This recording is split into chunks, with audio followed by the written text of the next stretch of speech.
We're going up Howland Hill Road, heading up into the Jedediah Smith State Park.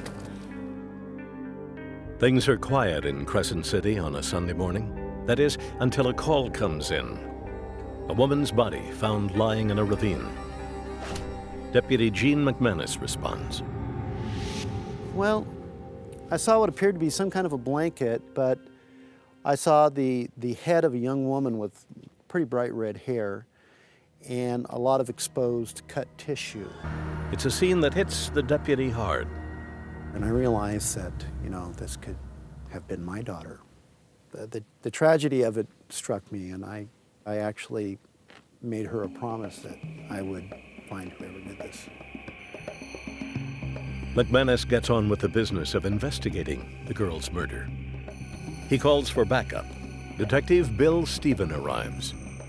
I think everybody agreed that evening that it was a dump site, that more than likely the crime had not occurred here. It was her backpack and her shoes and some other items that were kind of strewn along the hillside here. Inside the backpack, detectives find a diary and an ID. Their victim is 18-year-old Camelia Randall. As the body is transported to the morgue, detectives track down Camelia's family in Washington and prepare to break the news. Marjorie Reynolds is Camelia's mother. On October 31st, she gets a knock on her door, and the visit every parent dreads. The family last heard from her on October 26th, when Camelia arrived in Crescent City. She said, "Aunt Wen, I just wanted to call and tell you I made it here all right." And she said she was going to sleep on the beach that night. And she said she'd call me. That phone call gives detectives a starting point. Camelia may have run into foul play sometime that evening. Detective Stephen checks Camelia's last diary entry. Her diary referenced a ride that she had gotten from a couple of guys that live in Brookings, Oregon, which is just north here by about 30 minutes. And so we contacted them. Detective Stephen brings the men in for questioning. They deny any wrongdoing and are eventually alibied out. Meanwhile, a team of detectives reaches out to residents, trying to find the killer in their midst. With leads quickly drying up, investigators turn to the body of the victim, hoping it might hold a clue as to the killer's identity.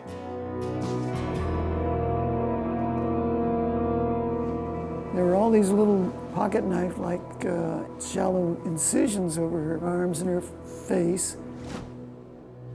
On October 31st, Dr. Ken Falconer begins an autopsy on the body of Camelia Randall. So I decided that she probably was being tortured while she was being sexually molested. The ME discovers that Camelia's heart and lungs are missing. There was a big hole in the left side of her chest with a lot of jagged, broken ribs there. I don't know whether it was ritualistic. Even the nasty thought of cannibalism came to mind, but this was the most brutal thing that I'd ever encountered. Falconer performs a rape kit and sends samples to the crime lab for analysis. Detectives review the forensic reports and try to get a handle on what appears to be the work of a sexual sadist. A genetic profile is developed from the semen left at the scene, but no genetic match is forthcoming. It was frustrating in that there was nothing much to grab a hold of locally, so as time went on, things just kind of got colder and colder. Weeks turn into months, and Camelia Randall's case slips into the cold files, where it will stay for almost 7 years, until Detective McManus IDs a suspect and decides to sweat him. This is the evidence storage area for the Delaware County Sheriff's Department, where we hold the evidence for cases that are pending trial. In a room where the walls are lined with evidence from hundreds of homicides, there is one file Detective Gene McManus returns to: the 1994 murder of Camelia Randall. Over the past 7 years, McManus has kept the case alive, but has never been able to engineer a break. Then on August 16th, the detective takes a phone call. There was a hit on the DNA evidence. I mean, I felt the blood rush to my head, and I had a very emotional response. CODIS, California's DNA databank, has returned a match from semen found at the scene to Robert Wigley, a convicted sex offender. First of all, I needed to find him. I needed to get him into custody before he found out that we knew who he was. McManus runs a background check and finds Wigley living in Oregon. The suspect is picked up on probation violations and transported to Crescent City for questioning. You have the right to remain silent. Do you understand that? I'm going to come back to that red-haired girl. Do you know anything about that crime at all? You ever meet her or see her out? Her picture is in the paper quite a bit. You sure about that? Pretty sure. I don't know. For 30 minutes, Wigley sticks to his denials. Then McManus cuts to the chase.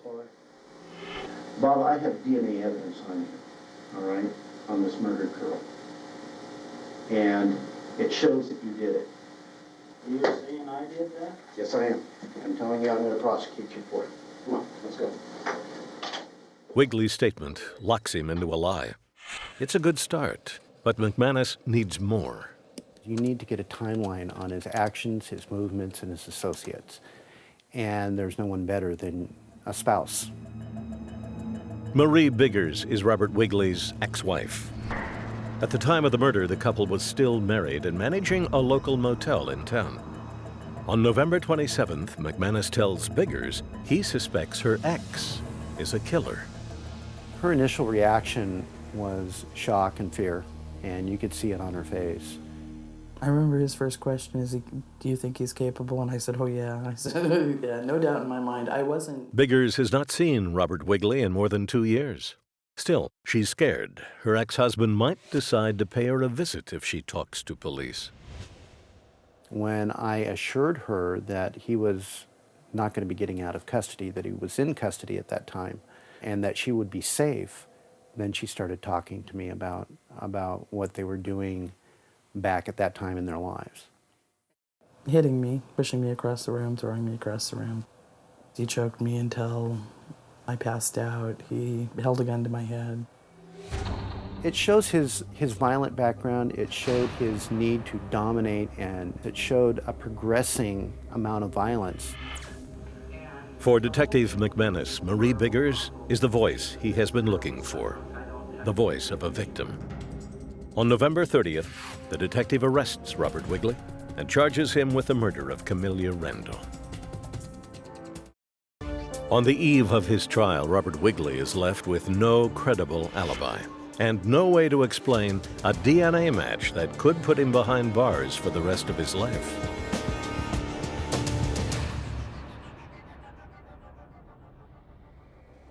When we pitched it to the jury at the beginning on our opening statement, we told them, expect conclusive proof, but expect to sit here and hear one of the most horrifying deaths of a young lady that you could ever imagine.